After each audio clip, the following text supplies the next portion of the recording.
It is my honor to introduce the ambassadors. Ambassador Marta Barcena served as Mexican ambassador to the United States from 2019 to 2021.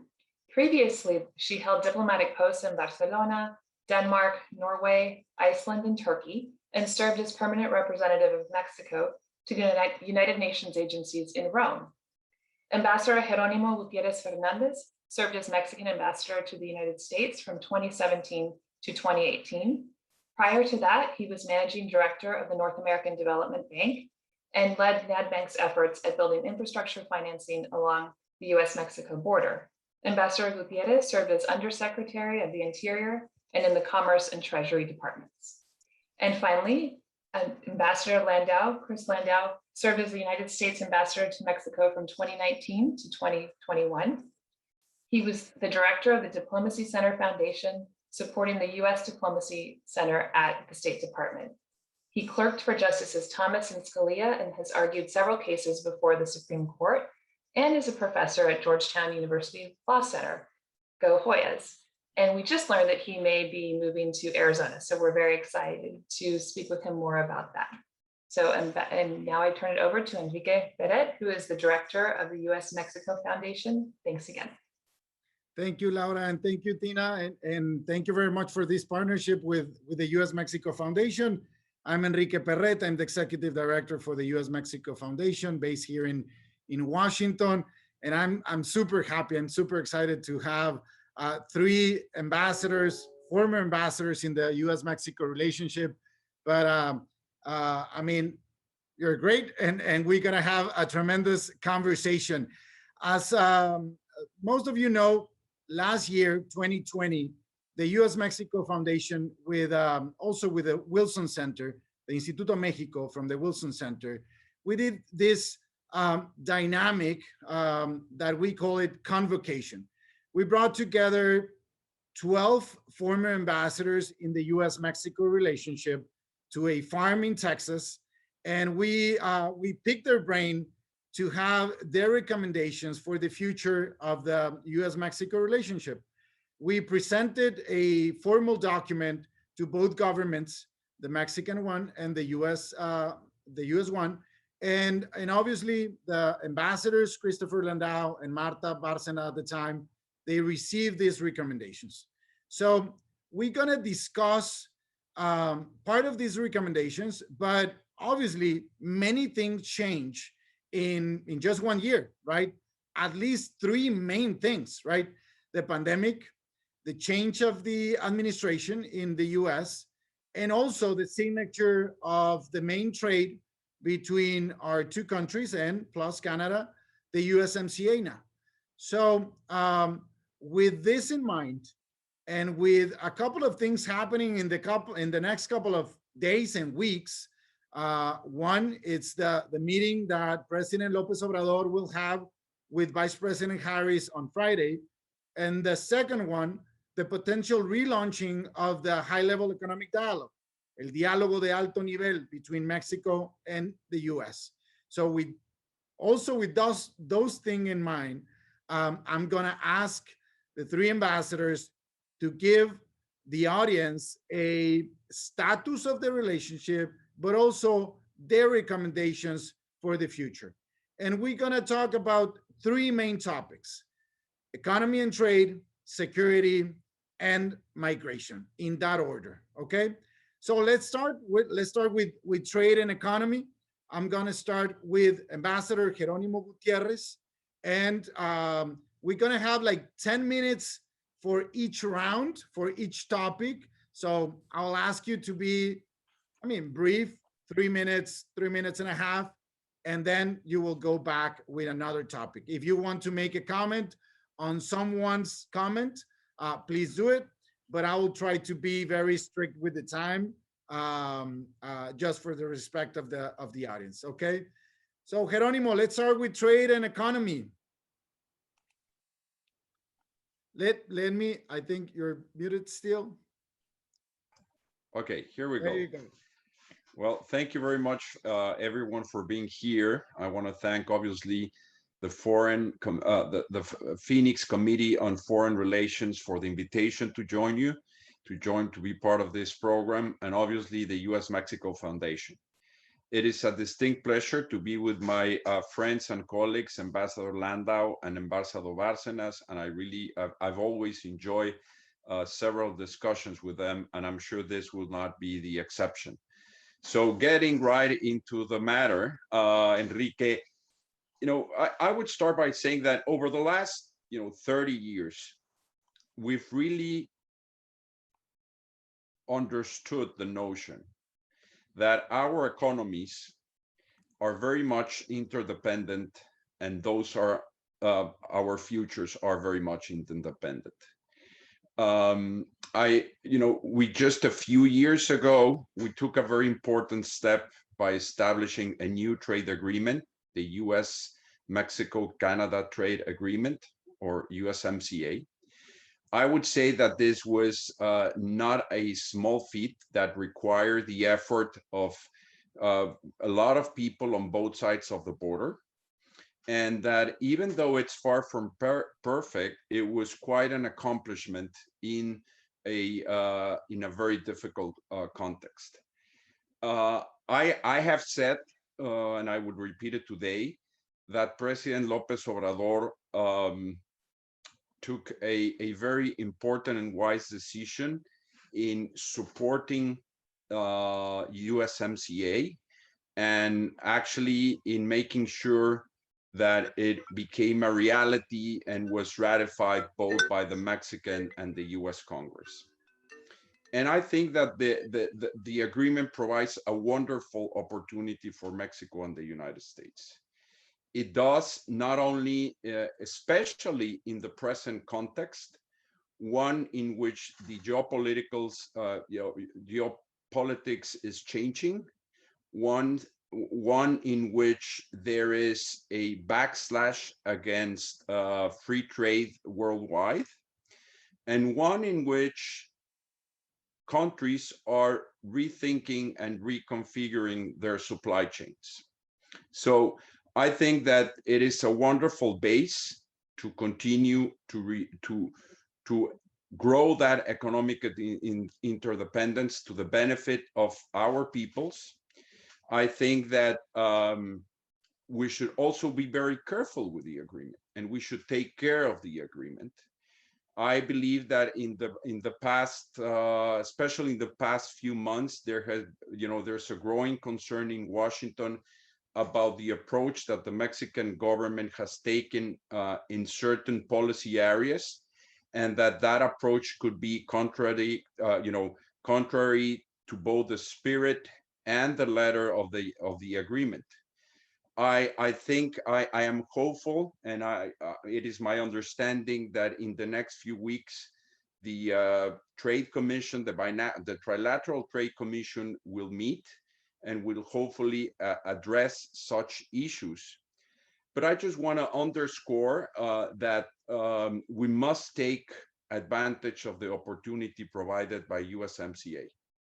Finally, I would just emphasize, as many other people in Mexico believe, that the agreement is in fact extremely important for our economic recovery. Even more so in the context where the US administration has approved a very significant fiscal stimulus package and is in the process of actually moving forward with a very ambitious infrastructure plan and other policies. Nevertheless, I believe that unfortunately, we have neglected our business climate in Mexico. And I think we should concentrate on that. I think that it is extremely important for Mexico to provide clear and stable rules, and also to make sure that foreign investment continues to find Mexico as a very attractive place to invest. Thank you. Thank you, Ambassador. Embajadora Bárcena, one of the main recommendations from convocation last year was, the good implementation of the new rules in the USMCA, to have a scorecard, for example, in front of a potential sunset clause, to have a good scorecard, to communicate well to the grassroots in US and in Mexico about the benefits of trade. And this obviously was pre-pandemic, but do you think this same recommendations apply today for the new administration Biden, for the administration López Obrador? Yes, Enrique, thank you. I want to thank also, as Geronimo did, to the Phoenix Commission on Foreign Relations. And I want to tell you that I have family in Arizona, a brother and a sister-in-law. So I feel very close to Arizona, although they do not live in Phoenix, but in Tucson, but close enough. And I want to thank also the U.S.-Mexico Foundation. And well, I'm kind of part Arizonian family or Arizonian by heart because of my family. I think the recommendations that you made last year, I think they are still not only viable, but they are still very important. But what I would say, and I've been writing these because now I'm participating in Mexican media, is that we are at a very, very special juncture. Before leaving Washington, in December last year, I remember I met with one of the highest level officials of the Trump administration that was just in the transition process. He was one of the key persons in the transition process. And this person told me, Ambassador, the next 2 years will be key for the next 20 years. Whatever Mexico and the US do in the next 2 years will mark the path for the next 20 years. Why? Because of many reasons. Because we have now the legal framework for our relationships, which is the USMCA that Ambassador Gutierrez, my friend Geronimo, just mentioned. We have the tools to work with the trade and economic relationships. We're still, and the data that came out today confirmed that Mexico is the first trading partner of the US. And, but at the same time, we had COVID, we had a change of government in the US, we have a government in Mexico that has very specific internal objectives, which are their priority. But we need to work very fast and with very clear ideas on the regionalization of value chains. And the regionalization of value chains in areas as automotive, which has been the key of the backbone of NAFTA and USMCA, or pharmaceuticals. What is happening in India should put all the red lights on Mexico and the US and Canada, because we are going to have a lot of difficulties with supplies from India, and we have to work on that. And we have to take advantage of this economic transformational process that we are going to see in the US with the investment in infrastructure and with a more social approach to economy that it's more similar to the Mexican government approach to the economy. How I do see some problems, as Geronimo mentioned, on the perceptions of the implementation of USMCA. And I think one reason is because the Mexican government in general thought that because we signed and ratified the USMCA, investments would come easily and just took it for granted that since we had the legal framework and we have a stable situation in Mexico, investment will arrive. I have always spoken with officials in Mexico saying, this is important, but it is not enough. We have to do our homework well in Mexico to guarantee that the investments continue to flow into Mexico, sending the right signals. The second thing is that since we are going to have midterm elections in Mexico in 2021, in June 2021, now all the debate in Mexico is centered on the decision-making process and all the decisions that impact the Mexican internal political situation. So some decisions that are being taken now in Mexico is really to satisfy the national public opinion, without understanding that this is going to have an impact on the international relations of Mexico, and particularly with economic and trade relationships with the US. So one of the things that we have to continue to grow is to keep the communication channels open and understand each other on what we're doing. And for this, the relaunching of the high-level economic dialogue could be key. Because I always said, one of my main tasks of being the Mexican ambassador in Washington was to translate, to be the interpreter. You see, I would always try to explain to the American public how was the internal economic and political situation in Mexico, to explain the decision-taking process. So if we take advantage of this incredible juncture that we have now, we can transform the bilateral relationship and the trilateral relationship and really go into the 21st and 22nd century with state-of-the-art economies. If we lose this opportunity, we will do business as usual, just managing the relationship, but losing a lot of opportunities. And it will be really a shame if that happens, because this opportunity that we have now, it will not present in the following years. And second, let's take advantage of the high-level economic dialogue, and let's listen to each other, and let's try to understand the rationale on the decision-making processes in the two countries. Thank you, Enrique. Thank you, Embajadora. Embajador Landau, Ambassador Landau, let me talk a little bit about what happened during the pandemic, the first 2 months of the pandemic. I remember you saying in another platform that you received many requests from US companies operating in Mexico along the country, and there was a mismatch between essential industries in Mexico and essential industries in US. Just surprising, because we have been working for 25 years under NAFTA, and we don't have these main industries in Mexico and in US, and this recovery plan or just processes that we can take from a crisis like that.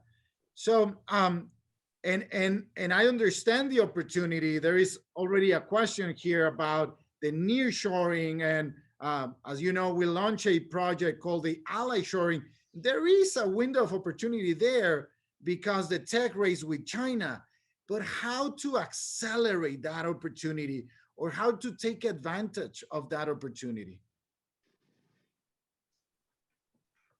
I think yeah. Got it. Again, let me start just by thanking the U.S.-Mexico Foundation, Enrique, and also the Phoenix Council on Foreign Relations, my new hometown of Phoenix.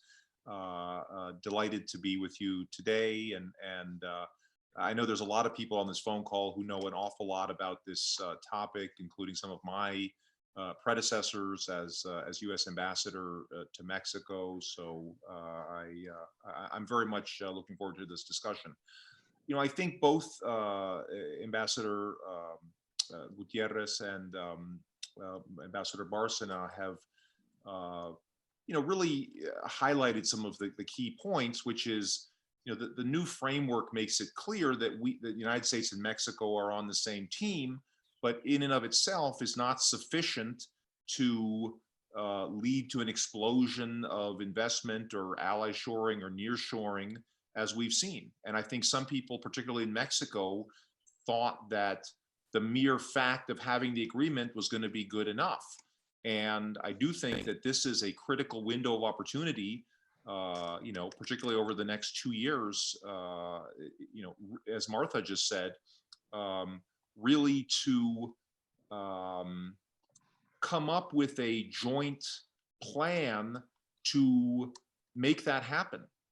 And I think it's going to require action on both sides, and I am disappointed that the messages coming out of Mexico are somewhat muddled in terms of investor confidence. I think it is, obviously Mexico is a sovereign country and is going to take the decisions that it believes are in its national interest. But I also believe that Mexico really wants to attract foreign investment, at least in some critical sectors. And I think, Martha mentioned pharmaceuticals. I think there should be discussions at a high level between the countries on, how do we jointly as North America, United States, Mexico, and Canada, bring back these supply chains to our shores, and how do we protect them?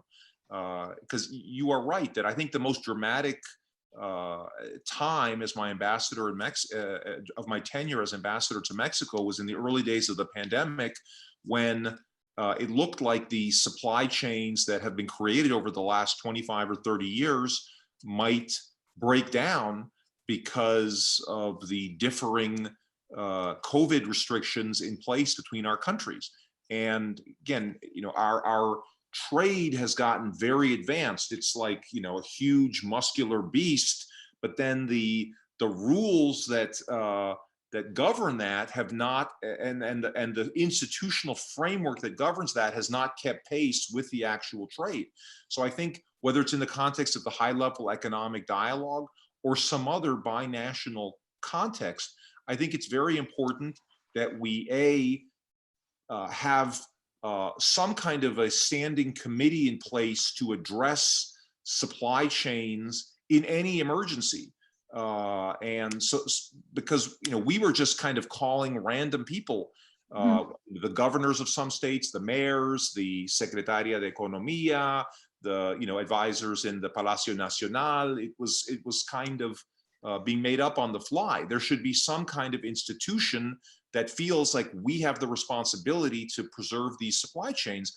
And also, I think, maybe it could be the same institution that has the responsibility to think strategically about, how to bring those back from China and other parts of the world to North America. So, I hope that, the convocation, this kind of meeting, can serve as a stimulus to get the governments to try to intervene more directly, because I'm afraid the way things are going now, I don't see the boom taking place that I would like to see.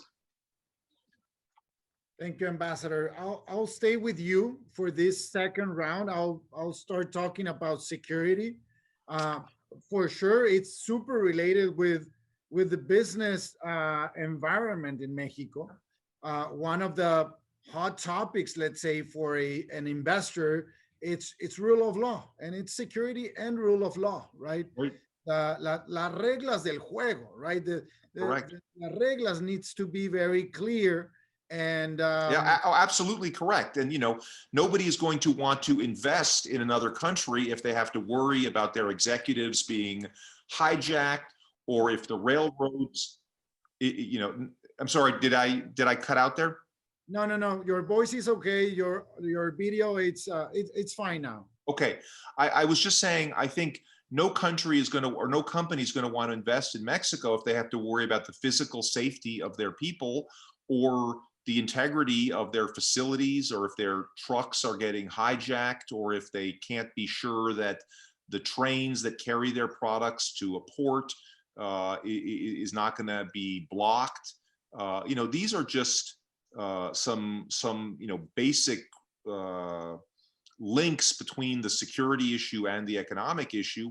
And then I think you also brought up the rule of law issue more generally, and not changing the rules of the game on investments. And again, I think sometimes, you can change rules formally, or you can also change rules informally, let's say by never granting permisos or something. I mean, there are many kind of backdoor ways to change the rules.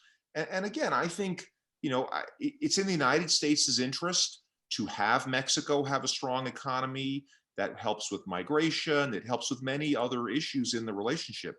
But you know, Mexico has to make itself an attractive destination for investment, and I think the you know, the security issue, both the physical security and the legal security issue, is an absolutely key component of that.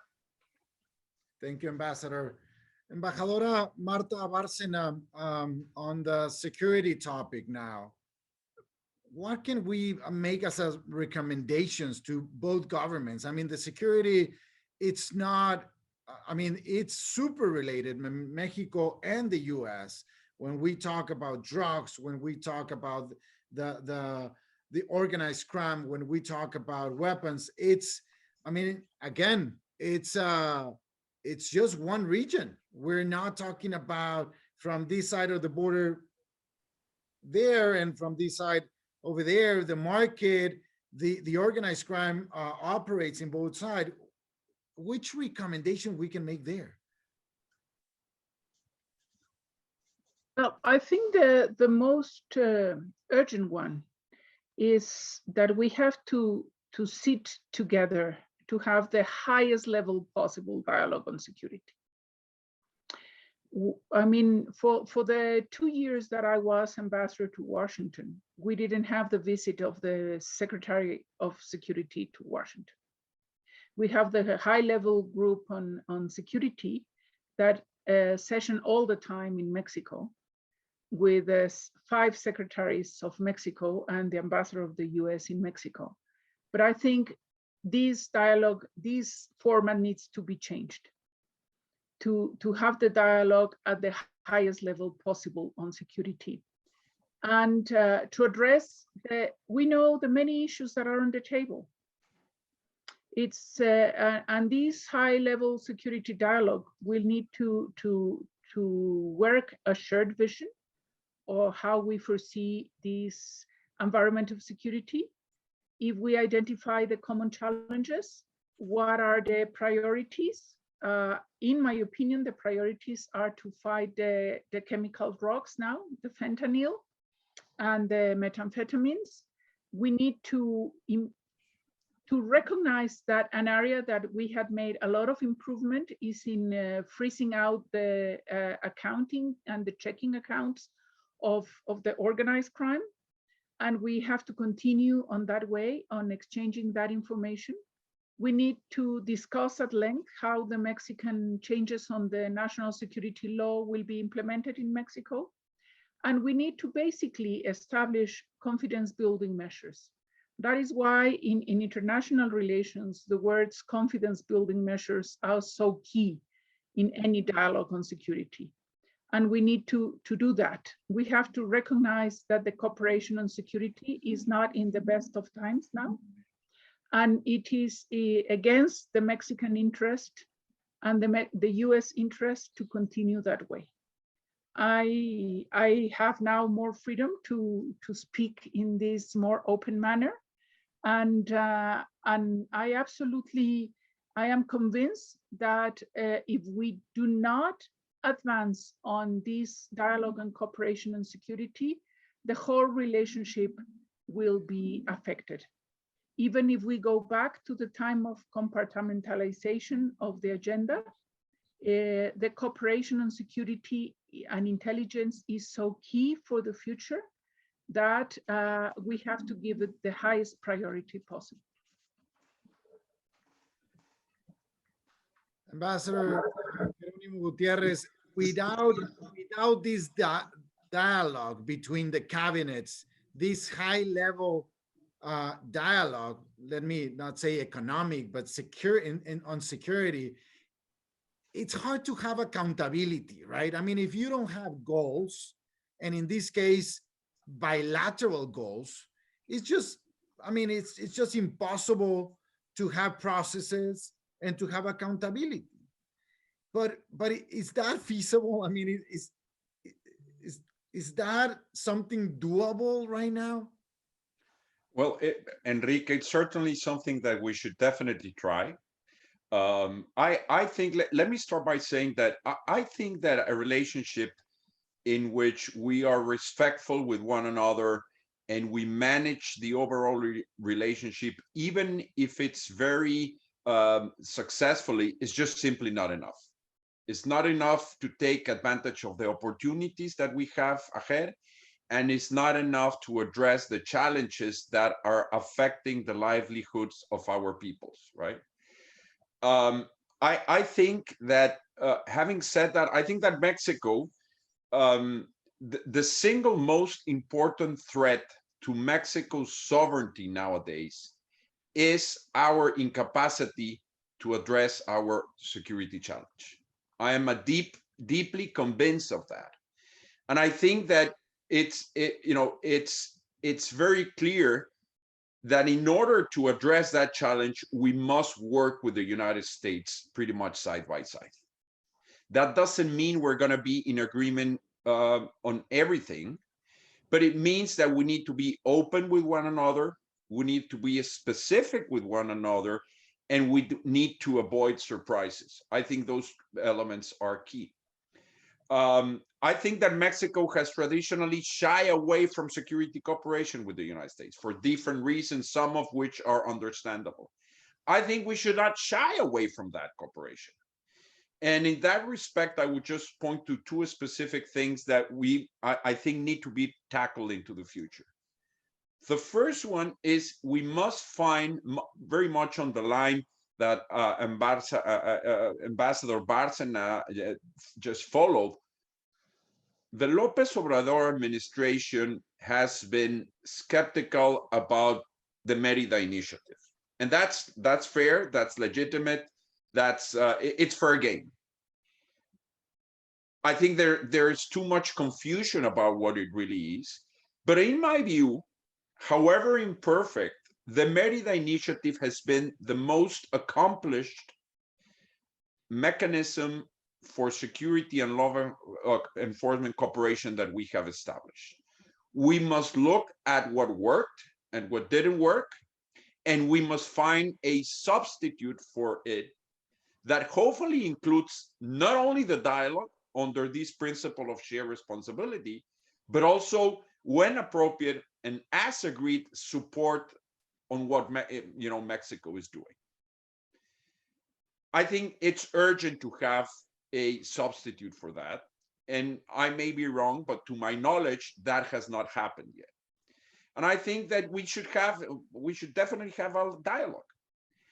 I have seen, I believe that some of the policies that have been recently adopted are a little bit defensive on the part of Mexico. And I think just simply that is not in our best interest. I think that, again, our best interest is to work with the United States, obviously respecting our own legal framework and our sovereignty, but be very agile and very open about how we do that.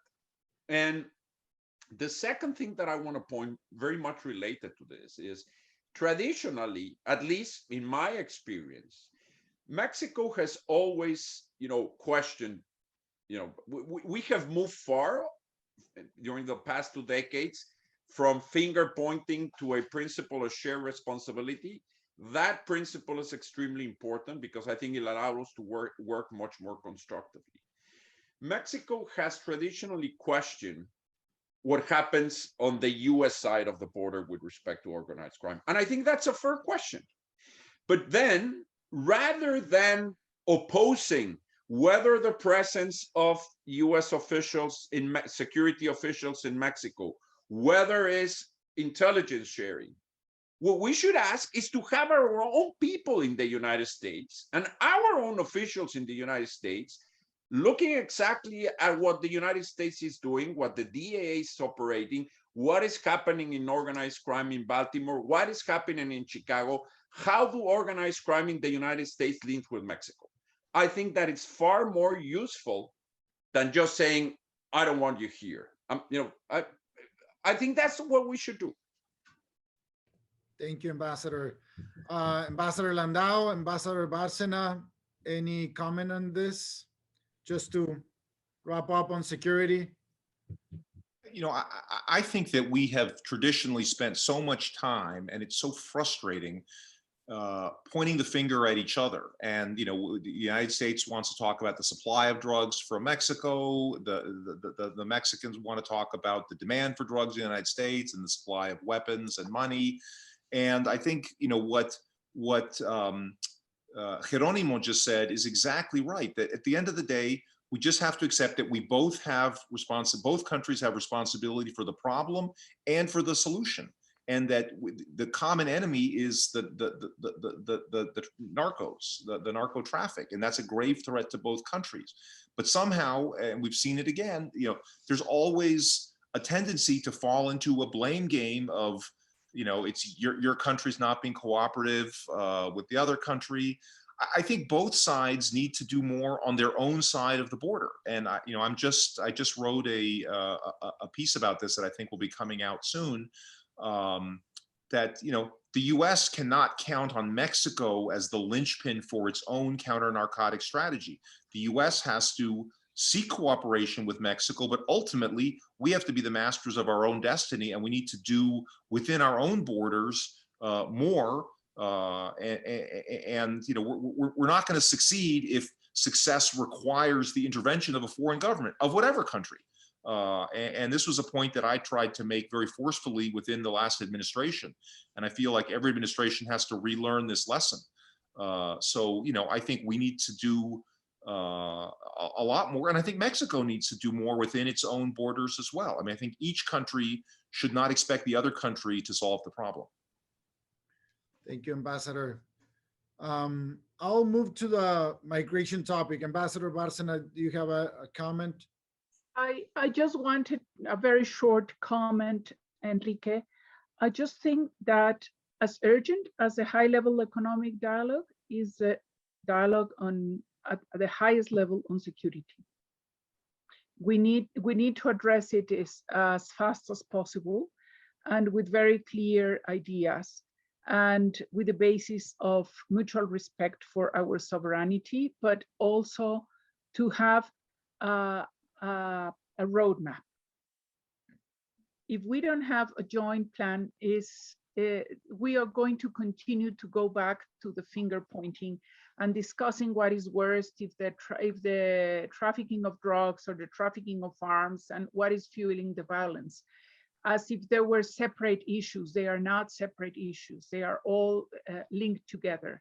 And basically they are linked also to how we cooperate at the local level. And this is important to understand, because states as Arizona are very much affected, and states as Sonora too. So we need to understand that this high-level security dialogue is urgent, and then also to go to the local level, because they know better sometimes how organized crime is working in their own areas. Thank you, Ambassador. I'll stay with you, Ambassador Barcena, and I'll move to migration. Last year, January 2020, we were in Texas with 12 former ambassadors discussing the state of the migration. We were talking about the caravanas. We were talking about the development program or project from the Trump administration to Central America, right? We were discussing in that scenario was OPEC, the announcement of $2.5 billion of investment in Central America, in the Northern Triangle. And now we're here 1 year later with the same discussion, right? New administration in US, and it's the same. I don't know if call it crisis. I think it's a humanitarian crisis, at least, different crisis, right? There is a crisis in the Mexican side, in the Mexican cities. There is a humanitarian crisis. There is a political crisis in US because the division between Republicans and Democrats. But the state is the same. And now we have Vice President Harris taking the responsibility of this, interacting with the Mexican government. What's your take on this? Which recommendations can we make I mean, it's hard to make recommendations right now, but I mean, it's through development, it's through asylum, it's through taking care of the families, is through a more integration of these families in Mexico before crossing the border. I mean, or it's a mix of many, many factors and many strategies. I think it's, I would call it more than a mix, a comprehensive approach to migration. And I just wrote an article that today was published saying that I think that some of the positions on migration between Mexico and the US with the new Biden-Harris administration are closer than the positions or the view that we had with the Trump administration. And I give two examples.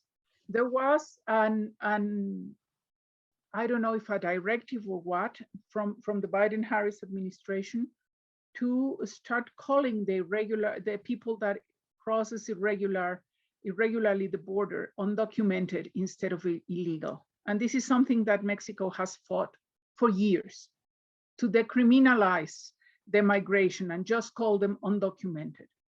The second thing is that the Biden-Harris administration puts a lot of emphasis on addressing the root causes of migration. It's not that the Trump administration didn't do it. They did do it, but they didn't pursue all these addressing of the root causes of migration. And it is, when you go to the root causes of migration, then you are conceiving the migration phenomena as more as social and economic phenomena that are a threat to your national security and your identity. And this has been traditionally the position of Mexico, that migration is a social and economic phenomena that obeys basically to the complementarity of the demographic profiles and the complementarity of the labor markets. And of course, it has aspects of national security. And of course, it could have some derivations on identity. But in that sense, I think that we can address some of the long-term view on migration. And then with that coincidence on the long-term view of migration, on addressing the root causes, then you can take some long-term measures, mid-term measures, and short-term measures. One of the long-term measures would be the investments of OPIC, now DFIC, of others, because they will not make a short-term impact. What should we do in the short term is addressing the really incredibly difficult situation in Central America. After the dry corridor, after the hurricanes last year, after the loss of hope. And what do you do what do you need to do that? Not invent new projects, it's just beef up what is already in place, working well. And my main example always is the cash-based transfer programs of the World Food Program in Honduras. They have been one of the more successful. The US is the biggest donor to WFP. The leader of WFP is the former governor of South Carolina, David Beasley. They won the Nobel Peace Prize last year. Just beef up that program, and it will help you a lot with the migration from Honduras, which is the largest migration coming from Central America now to Mexico and the US. This is for the short term, and that will gain you the time to implement mid-term and long-term agreements. And at the same time, we have to be respectful and knowledgeable on how the decision-making process on changing the immigration laws in the US takes place. And I really, really hope, because I have so many friends, not only in the Democratic Party, but in the Republican Party, that the Republicans, particularly from the border, they can explain in Washington why an urgent reform of the immigration law is needed. And that you need to really reform the asylum process and to reform other parts of your immigration law. And we know, and I know perfectly well, that this is the competence of the US Congress. And I'm not trying to be interventionist. It's just that I'm trying to say, I know that you have so many bright people that know perfectly well why the immigration laws needs to be reformed. Thank you, Ambassador. Ambassador Landau, your recommendations on migration. I wrote a piece in the New York Times a few weeks ago on this issue, and my point was that we need to start with where Ambassador Barcena ended up there, with what we're doing in this country. Because at the end of the day, people are following very traditional incentives. I mean, when people can earn so much more in the United States than they can in their home country, of course, the pull factors are enormous. And that is not going to change anytime soon, no matter how much money we try to inject into Central America. So I think what we need to do is take some relatively simple steps in the United States, like making mandatory E-Verify across the country, and stepping up enforcement with the companies, because it makes no sense to attract people to come here illegally. We need to make it easier for people to come here legally to work. And one of my priorities as ambassador was to facilitate to make I'm thinking of the Spanish word, agilizar, the program of H-2A visas and H-2B visas, so that people could come here, they could work. That's a win-win situation. I think when people, right now, the incentives are to come illegally. There are millions of people working here illegally with no serious adverse consequences to the employers. These are big employers in our own country. The thought that we can do nation building in Central America as the first thing on the agenda, as opposed to actually looking at what's going on within our own borders, blows my mind. I mean, I have nothing against trying to improve conditions in Central America, but I think the United States, we don't have a great record for nation building and spending money wisely in other countries. And I think what we need to do is focus on what is happening within our own borders, and particularly with the employers. And I think until we get serious about making it more painful for employers to hire people illegally and making it less painful for employers to hire people legally, we're always going to have a migration crisis, because again, people are responding to economic incentives. I understand why they're coming. They're not bad people. They want the same thing that immigrants have always wanted, a better life for themselves, for their children. It's totally understandable. We certainly also need, I think, as Ambassador Barcena said, to reform our asylum system. Or actually, the asylum laws are perfectly clear that people are entitled to asylum if they're facing persecution by their government on the basis of politics or race, and people who are poor or facing violent communities. That is not a subject for asylum, and so there's just been a terrible abuse of the asylum laws, and again, that's more a problem with our courts, but I mean that is certainly fueling part of the problem. But at the end of the day, it's the economic incentives that are there, and I think the most important thing is for the United States to address those incentives. Thank you. Ambassador Gutierrez, I need to go to the Q&A session, but I know you have been working a lot on this win-win situation with the labor force from Mexico through formal programs. Let me just mention this. Today, we saw the news about the remittances, $4 billion, well, $4.1 billion in remittances in just 1 month. In March, it is the highest amount sent by Mexicans and Mexican Americans to Mexico, right? So that is a very, very high incentive, right? Not only for the families or the workers, but also for corporations and governments. The same happening in Central America. I think the 3 countries in the Northern Triangle also received something around $20 billion per year on remittances. So that's a huge incentive. Let me finish this session with Geronimo, and we will go right away to Q&A. Very briefly, Enrique, I think that working on the long term, on the root causes of immigration and development in general it's correct, but it's not new. And it's difficult and it takes time.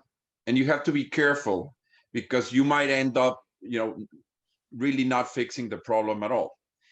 And I think that in my experience, this is something I deeply believe in. The United States, as a rule of thumb, I would say that the United States won't help a country more than that country is willing to help itself. And let me explain what I mean. And it's linked to development and economic certainty and security and rule of law.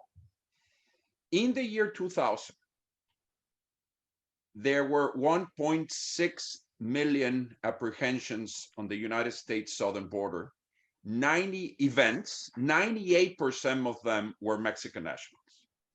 That number diminished dramatically up to 2017, to the point that it was less than 150,000. Still a big number, but far less than the one we had just at the turn of the century. Why is that? Because Mexico was doing its homework, because people were finding jobs in Mexico. And I think that we have to be careful to maintain those conditions. CBP numbers for the year so far show a dramatic increase again in Mexican nationals getting to the border to crossing the United States. And I emphasize dramatic. And it, in my view, is not surprising because of the unemployment, because of the fact that the economy basically remained flat during 2019, tanked 8.5% last year, obviously in the context of the pandemic. But even the third quarter figures are not showing a robust recovery. So it is, yes, let's work on the root causes, but let's be very careful about how do we understand development. That will be, in my view, a very important point. The second thing is that I tend to agree with Ambassador Landau that we should also very much, right now there's a lot of attention on the regional migration phenomenon from Central America through Mexico and the United States, and it's important and we should work together. But I think that we should also be thinking about our own bilateral migration agenda. This is something that is obviously, as rightly Ambassador Bárcena has said, that must be defined by the United States, its institution, its Congress, its people. But I think that the fact that Mexico is the #1 trading partner of the United States, that we are neighbors, that we, geographically link, and is the country that has, to my knowledge, the biggest nationally born population in the United States. I think we should try to influence in favor of a migration reform in the United States.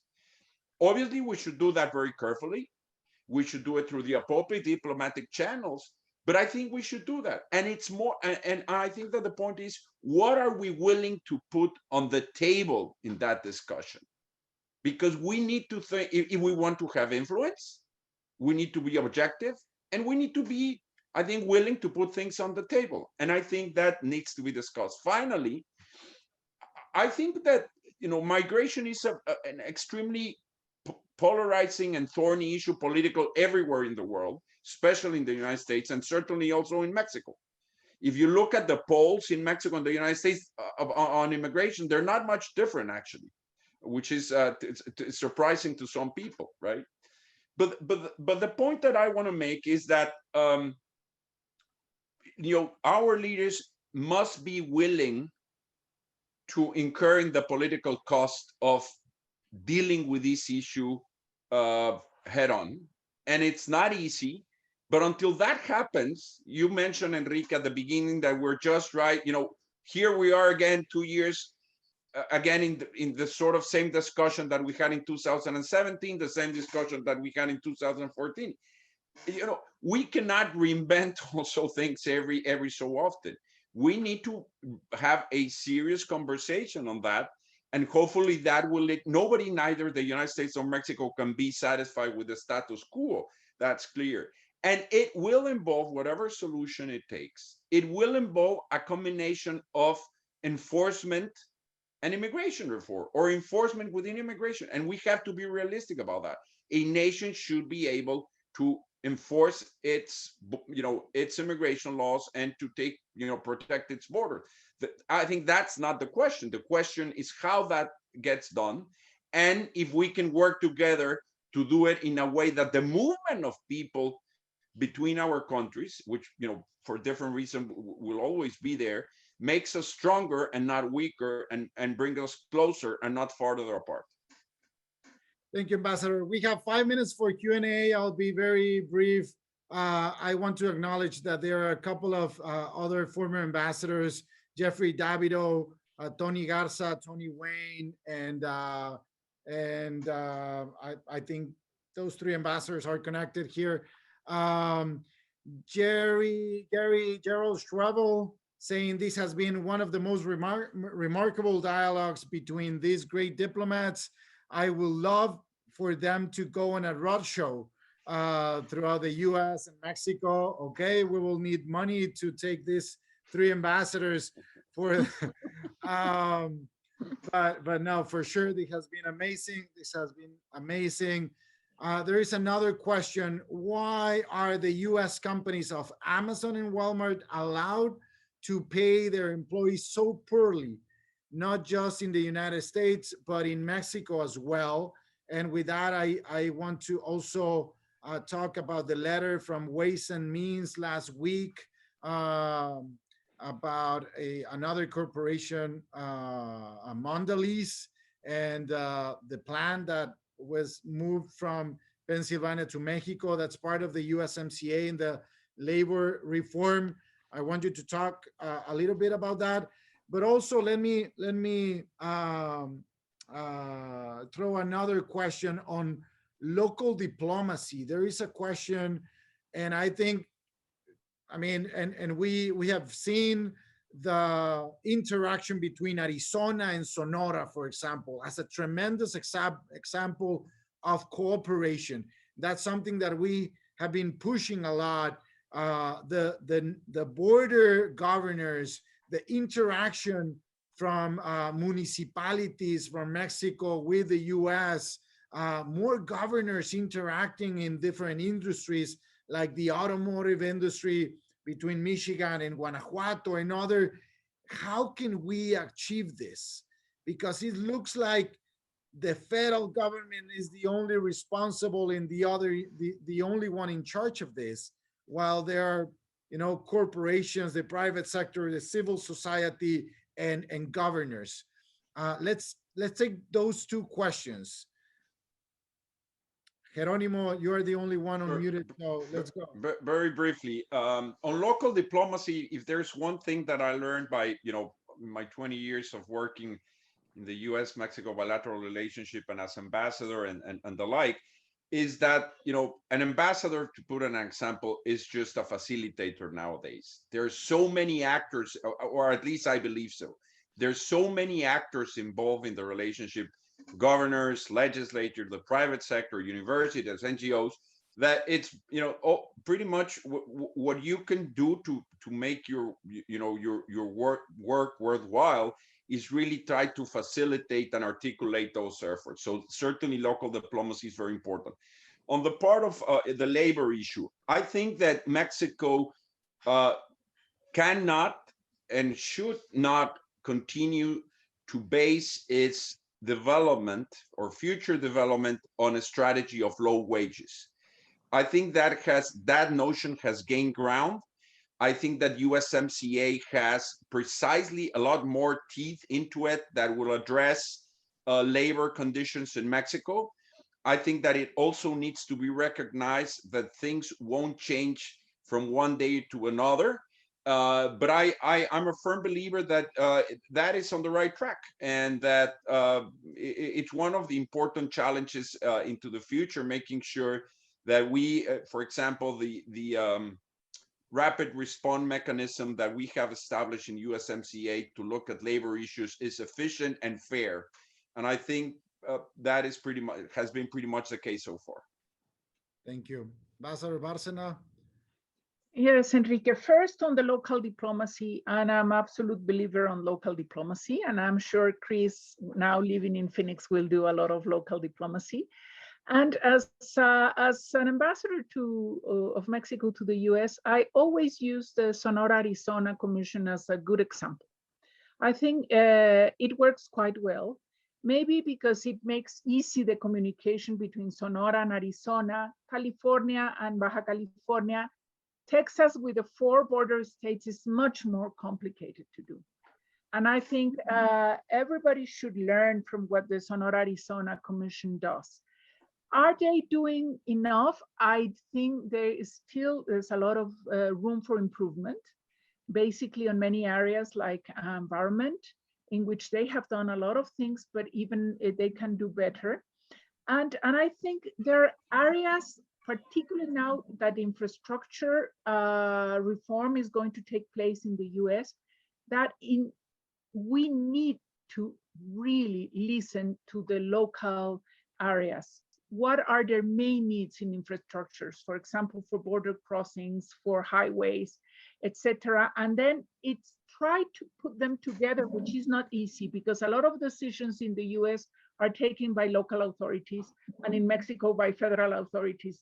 And I see Chris is smiling because he knows all the headaches of Mesa de Otay, Dos,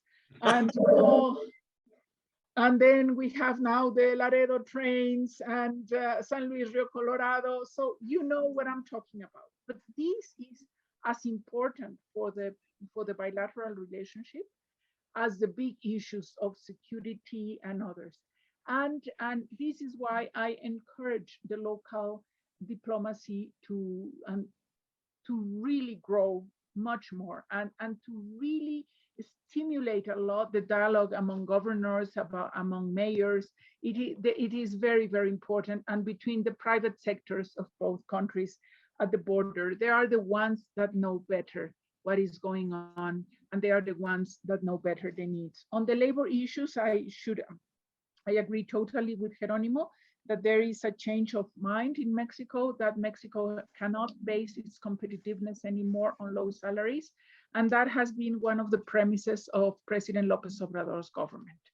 And that is why President López Obrador supported the labor reform. And that is why we supported the labor chapter as strict as it is in the USMCA. Is it going to change fast? No, is it not going to change fast? With NAFTA, we thought that salaries were going to be leveling in the US and Mexico, and the opposite happened. The difference of salaries between Mexico and the US grew with NAFTA. We have to avoid that with USMCA. And regarding the questions about the salaries in OXXO and the conditions in Walmart and this, of course, we would like to have better salaries. Of course, it should not be those salaries. But we also have to understand that the change of the conditions, the labor conditions and of salaries is going to be slower than we expected. The minimum wage in Mexico since President López Obrador took office has grown enormously and without inflation. So just have a little bit of patience and just continue to pressure to ask the companies both in the US and Mexico how to deal with them. But I can tell you, I know people that work in Mexico for Walmart, and they are happy. Another fringe benefits, and they are happy to have work. And if you go around Mexico City now, in a lot of these shops, there are a lot of jobs available, but people are still afraid of going to work with COVID not controlled yet.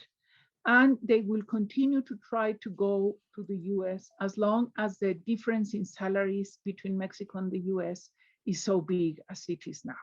So also for the future, we need to work very hard on narrowing the gap of salaries between the US and Mexico. Ambassador Landau, it's 5:05, but I want your comments on this. And let me add another question to your plate, okay? Because this is specific for you. Question for Ambassador Landau.